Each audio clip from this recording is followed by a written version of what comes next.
खामोश वाकयात में नए आने वाले दोस्तों से गुजारिश है कि चैनल को ज़रूर सब्सक्राइब कर दें और बेल आइकन पर ज़रूर क्लिक करें ताकि हर नई आने वाली वीडियो का नोटिफिकेशन आपको बर वक्त मिल सके। तो चलते हैं आज के एपिसोड की जानिब। अरे सीआर भाई, बात सुन, थोड़ी सी साइड मार और मुझे यहाँ फिट कर ले। वो क्या है ना कि आज से दानियाल यानी कि मैं मलीजे की क्लास पहले बेंच पर बैठ कर लूंगा, यानी कि on the first table. Daniyal class की आखिरी कुर्सी से भागता हुआ आगे आ गया था। दानियाल, तुम और यहाँ खैरियत तो है? सीआर हैरानगी से दानियाल की तरफ देख रहा था। दानियाल ने अपना हाथ अपने बालों में घुमाया और फिर होंठों पर एक मुस्कुराहट ले आया। अरे भाई, अब तू क्या जाने कि मैम अलीजे के साथ मेरी डायरेक्ट अंडरस्टैंडिंग है, एकदम स्ट्रॉन्ग वाली, जस्ट लाइक वेरी। दानियाल अटक गया था। बस यार, तू समझ गया ना कि व्हाट आई मीन। बस अब ज्यादा लंबी ना छोड़, सारी क्लास को पता है कि तुम्हारी किस किस साथ अंडरस्टैंडिंग है। याद है ना उस दिन मैम ने तुम्हें क्लास से ही बाहर रखा था। Don't underestimate my qualities. Shut your big mouth and take a पासे।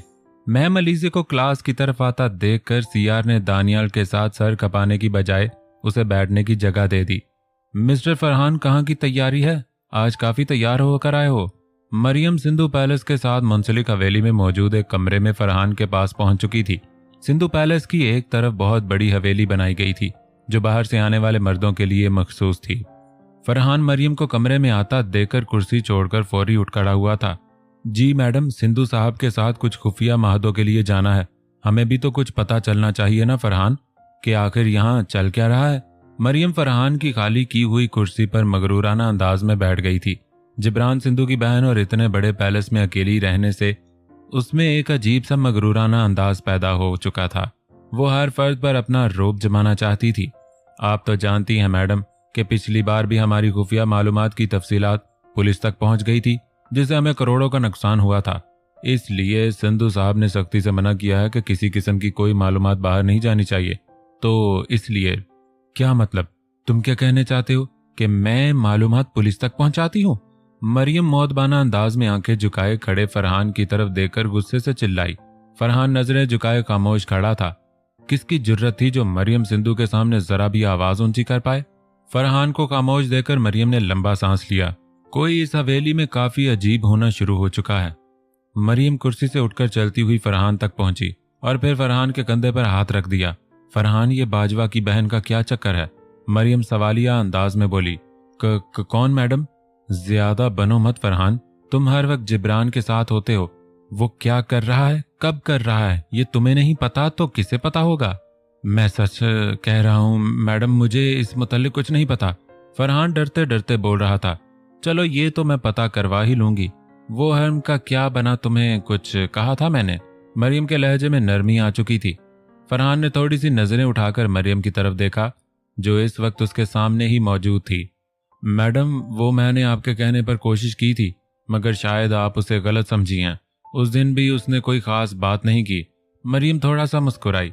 गांव में रहने वाली गरीब लड़की आखिर कुछ वक्त तो लेगी खुलने में।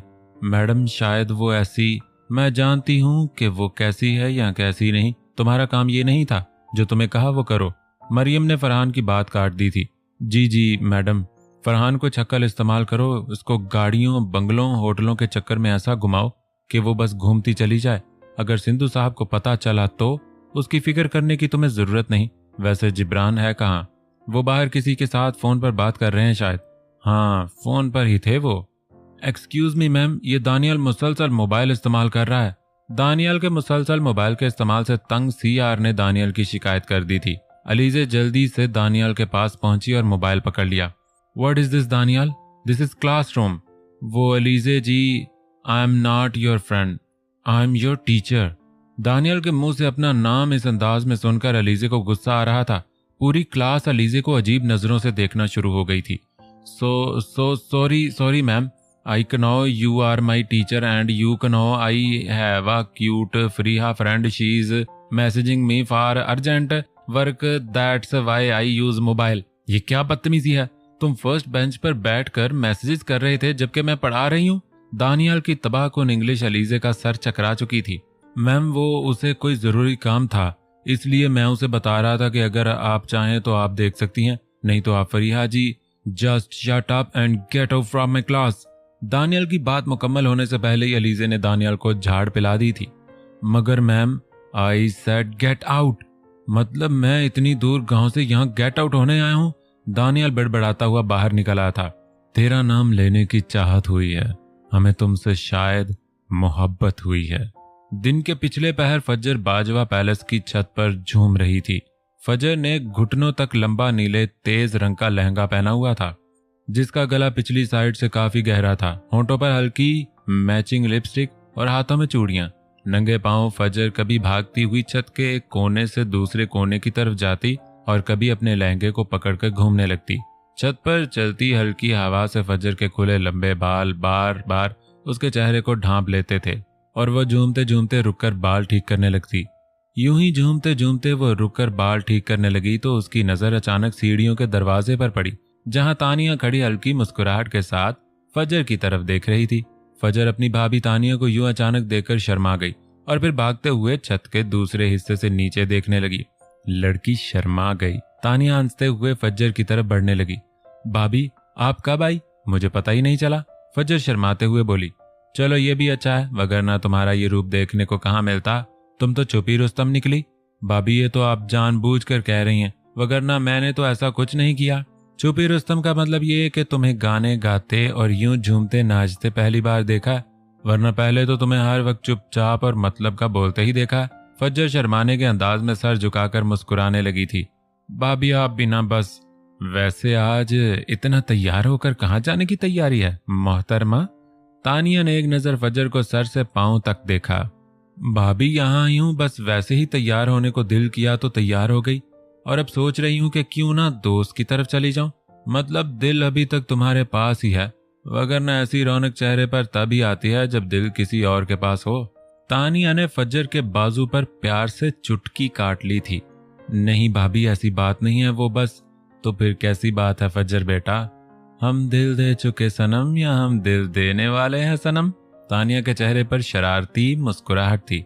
फजर अपनी हंसी पर कंट्रोल न रख सकी और चेहरे पर हाथ रखकर बेख्तियार हंसने लगी। वैसे वो जनाब हैं कौन? कोई भी नहीं भाभी। अब ऐसी भी बात नहीं, मैं भी इसी उम्र से गुजरी हूँ, तो मुझे अच्छे से पता कि ये रौनकें, ये मुस्कुराहटें, ये शर्मीलापन और ये नजाकत लड़कियों में कब पैदा होती है। फजर खामोश। अच्छा, अब बोल भी दो ना फजर। क्या बोलूं भाभी, आप बस ऐसे ही तंग कर रही मुझे। ऐसा वैसा कुछ नहीं है, इधर देखो फजर। तानिया ने अपने हाथों का गिलाफ बनाकर फजर के चेहरे को जकड़ लिया और आंखों में देखने लगी। जब लड़की किसी के इश्क में मुब्तला होती है तो लड़के से पहले ये खबर लड़की की माँ को पता चल जाती है, क्योंकि माँ एक ऐसी चीज है जिससे कम लड़की चाहते हुए भी कुछ छुपा नहीं सकती। अब ना तो तुम्हारी कोई बड़ी बहन है और ना माँ, तो कल को जब तुम्हारी शादी होगी तो माँ वाली सारी रस्में भी मुझे ही पूरा करना पड़ेंगी। तो मैं तुम्हारी माँ भी हूँ, बहन भी, दोस्त भी और भाभी भी। अब मेरे साथ इतने रिश्ते हैं तो फिर किस किस रिश्ते से झूठ बोलोगी? फजर तानिया के गले लग गई। उसकी सांसें तेज तेज चल रही थी। भाभी, सच में अभी ऐसा कुछ नहीं है। ऐसे से मुराद क्या है भला? जैसा आप कह रही हैं शायद ऐसा हो जाए। फजर शर्माते हुए बोली। तानिया ने फजर को गले से अलग किया और मुस्कुराते हुए पूछने लगी, मैडम, ये हो जाए कब और किससे होगा भला? अब बस करे ना, मुझे शर्म आ रही है। जब होगा तो बता दूंगी। अच्छा चलो, गाना तो पूरा गुनगुना दो। हमें तुमसे शायद मोहब्बत हुई है, तानिया हंसते हुए बोली थी। भाभी, आप बिना। फजर बनावटी गुस्से से बोली। ओ फरीहा जी। दानियल दूर से आती फरीहा को देखकर फौरी कुर्सी से उठ खड़ा हुआ था। फरीहा काले तंग लिबास में होंठों पर लिपस्टिक लगाए, आंखों पर काला चश्मा लगाए, खुले बालों के साथ तेज तेज कदम चलती दानियाल की तरफ बढ़ रही थी। शुक्र है आप पहुंच गई फरीहा जी, मैं कब से आपके इंतजार में था कि आप कब आएंगी। फरीहा के करीब आते ही दानियाल ने कुर्सी फरीहा की तरफ कर दी थी। तुम समझते क्या हो खुद को? सुबह से कितने मैसेजेस और कॉल्स की, मगर मजाल है तुमने एक कॉल भी उठाई हो। मैं सुबह से मार्केट जाने से बैठी हुई थी। फरीहा ने आते ही अपना बैग दानियाल की तरफ फेंका और तेज तेज दानियाल को झाड़ पिलाने लगी। अरे आप सांस तो लें, इतनी दूर से आई हैं, थक गई होंगी, मैं सब बताता हूँ ना। फरीहा ने चश्मा उतार कर टेबल पर रखा और लंबा सांस लेते हुए कुर्सी पर बैठ गई। वैसे हद है, बंदा कॉल तो उठा ही सकता है।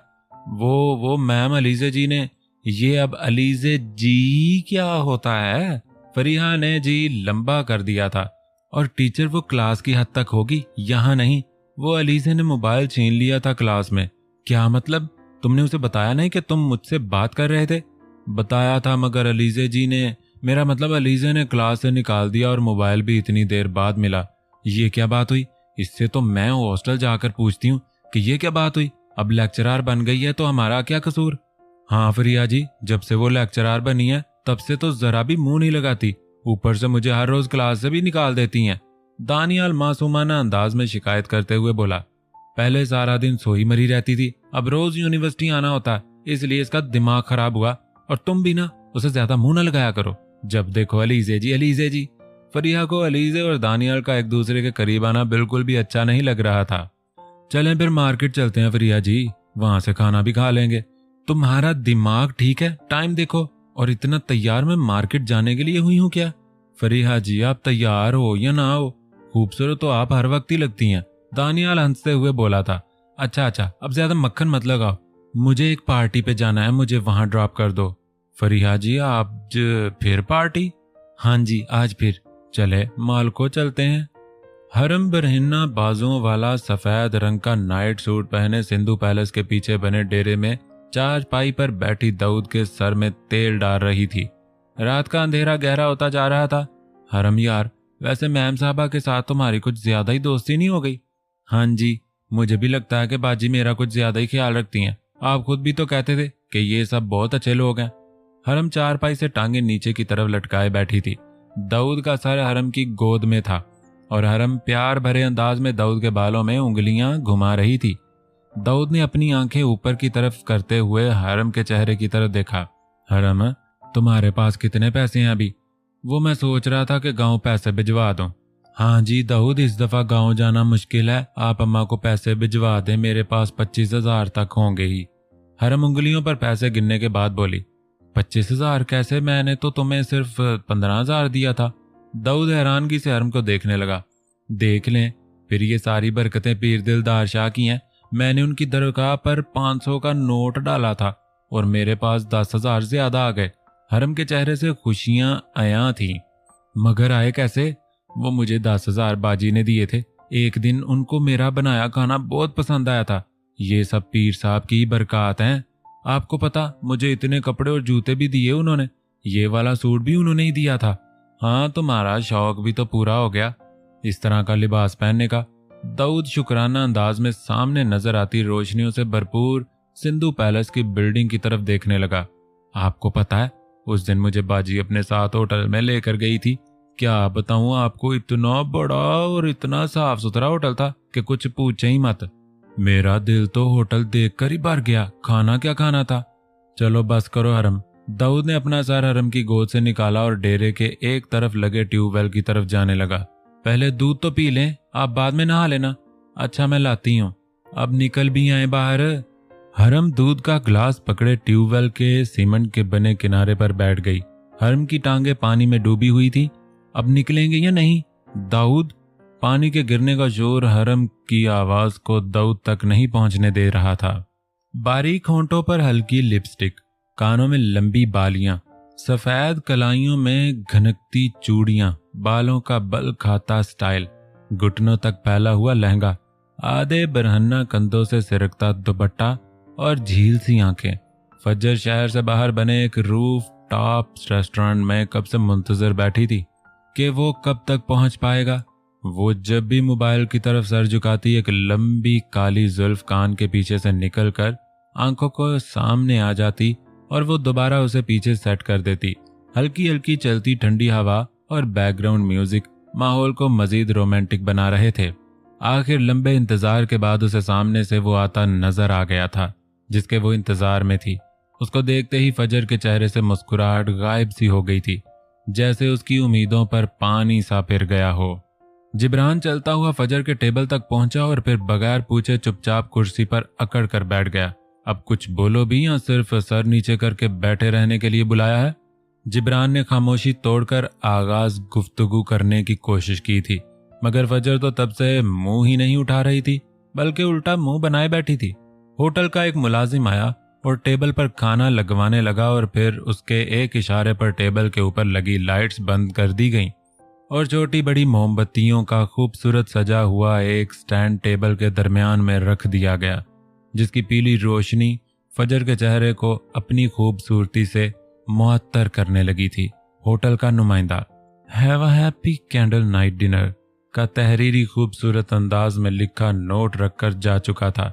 जिब्रान ने एक नज़र मुंह बनाकर बैठी फजर की तरफ देखा और फिर अपनी प्लेट में खाना रखकर खाने लगा। फजर बनावटी गुस्से के साथ आंखें उठाकर जिब्रान की तरफ चोरी चोरी देख रही थी। तुम खाना क्यों नहीं खा रही? जिब्रान ने फजर के लटकते मुंह की तरफ देखा और फिर खुद खाने में मसरूफ हो गया। फजर मुसलसल खामोश बैठी अपनी उंगलियां ही मरोड़ रही थी। मुझे समझ नहीं आती कि तुम मुझे ये इतने नखरे आकर दिखाती ही क्यों हो? इतने आप नखरे देखने वाले। अच्छा, ये मुंह क्यों बना रखा है? अगर तुम समझती हो कि इससे मुझे कुछ फर्क पड़ने वाला है तो ये सिर्फ वहम है। मुझे पता है कि आपको कोई फर्क नहीं पड़ता। फर्क पड़ता तो यूं आप अकेले अकेले चुपचाप खाना ना खा लेते। जिब्रान अपने माथे पर हाथ रखकर अपना गुस्सा ठंडा करने की कोशिश करता है, जो उसे फजर की गोल मोल बातों की वजह से आ रहा था। तुम खुद ही मुंह लटकाए बैठी हो। बंदे में कुछ सेंस नाम की भी चीज होती। ये काली शलवार कमीज पहनकर कौन कैंडल नाइट डिनर के लिए आता है? फजर ने होंठों को एक तरफ लंबा कर दिया था। इतने अंधेरे में भी तुम्हारी नजर मेरे कपड़ों पर ही है क्या? जी, आपने तो मेरी तरफ देखा भी नहीं कि मैं क्या पहन कर आई हूं।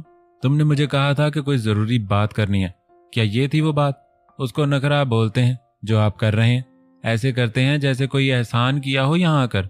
जिब्रान ने गुस्से बड़ी नजरों से फजर को देखा था और खामोश नजरों से फजर को देखने लगा। फजर की नजरें जिब्रान की नजरों से मिली। कितनी अकड़ है तुम्हें, तो मैं सेट करूंगी, वो भी अच्छे से। फजर दिल ही दिल में मुस्कुरा दी थी और फिर फजर का हाथ उंगलियों के बल टेबल पर चलता हुआ जिब्रान के हाथ तक पहुंचा और दोनों के हाथों के किनारे एक दूसरे के साथ जुड़ने लगे। आपका ये गुस्सा कम क्यों नहीं होता? ये गुस्सा नहीं, जुनून है। जिब्रान मुसलसल फजर की आंखों में देख रहा था। इस जुनून को आप किसी दूसरे रास्ते भी तो इस्तेमाल कर सकते हैं।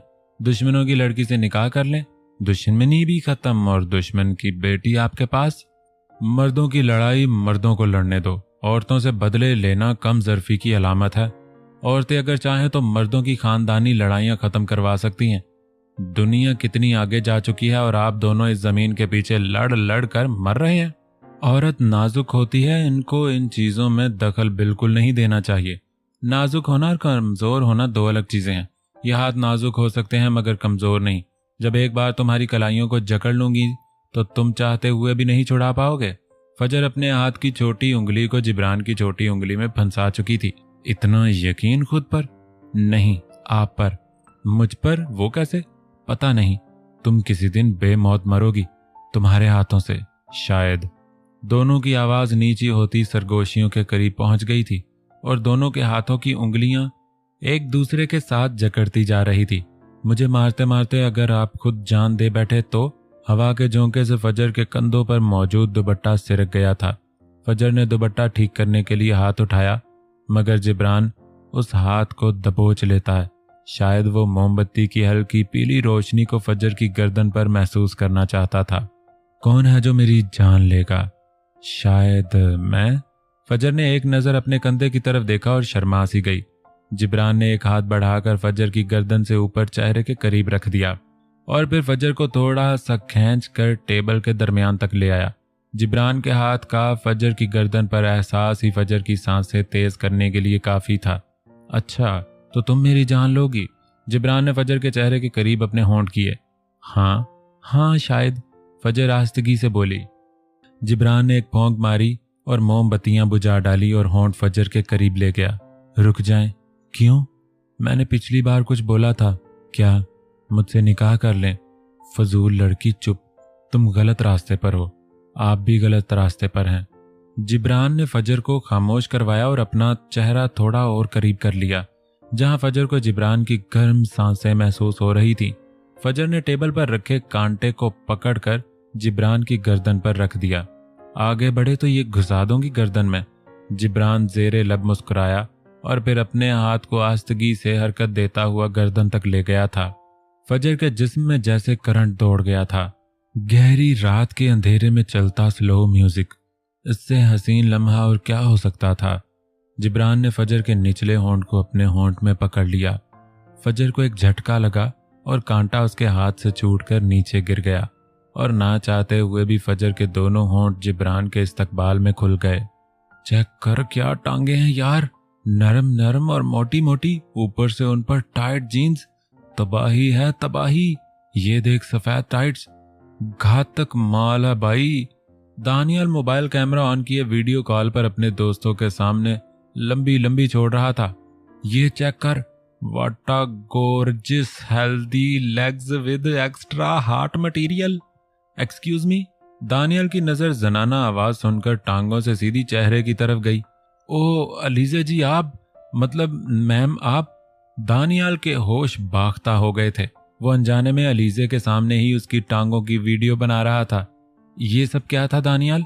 अलीजे ने दानियल का एक कान पकड़कर मरोड़ दिया था।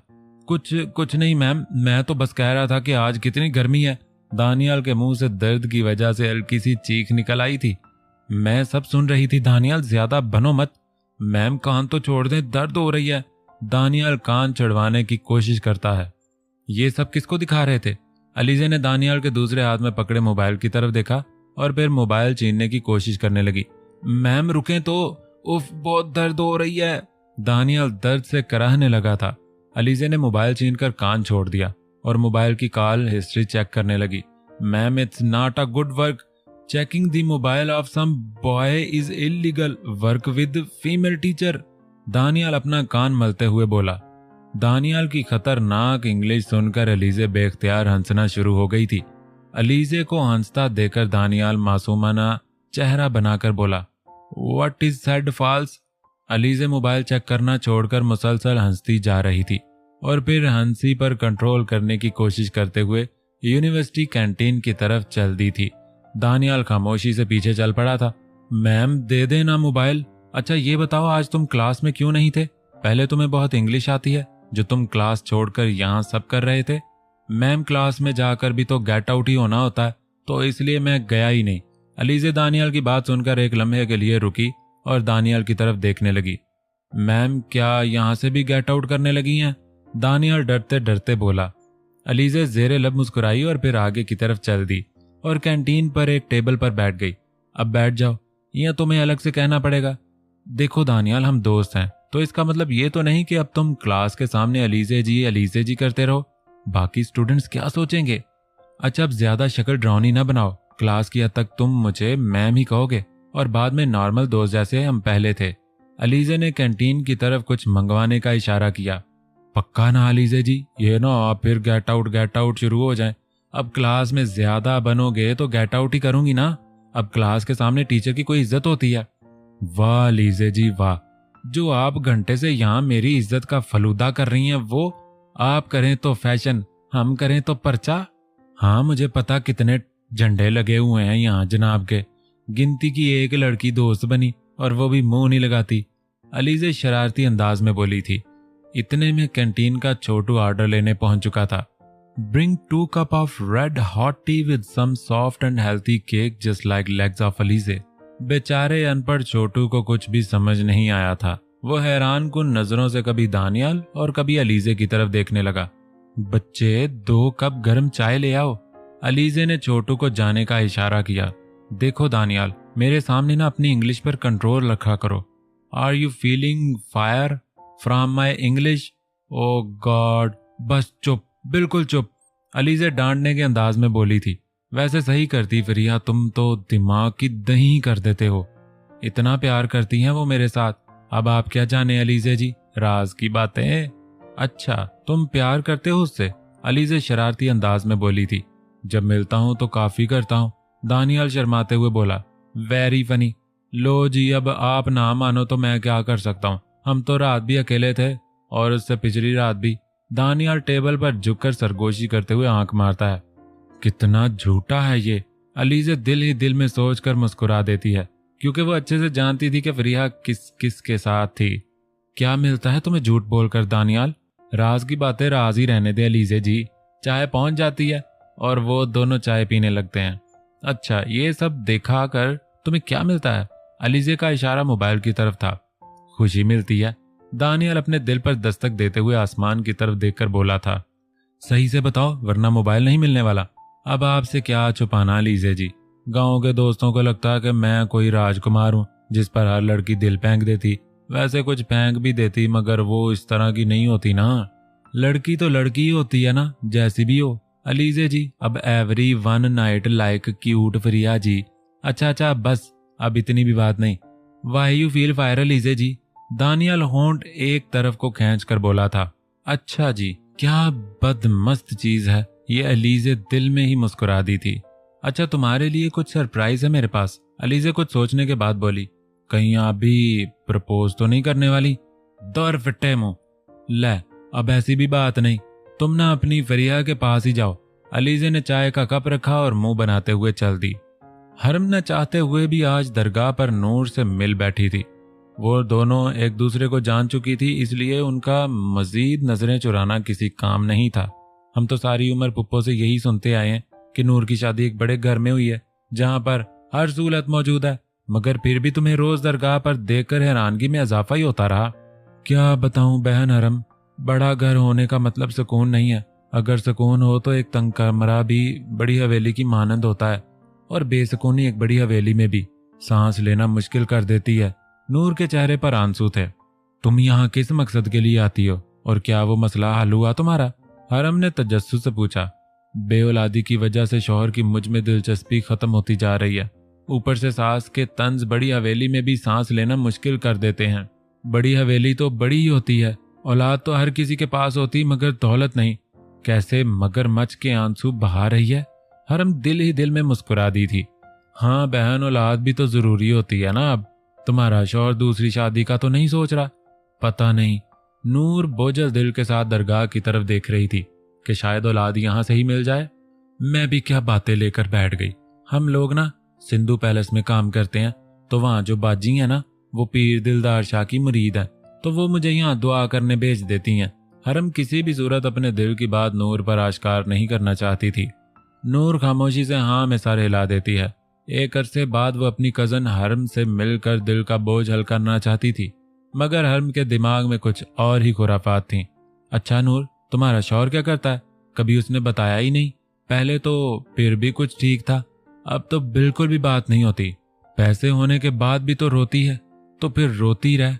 हरम दिल में थोड़ा मुस्कुराई और चेहरे पर बनावटी अफसोस पैदा करके नूर से अफसोस करने लगी।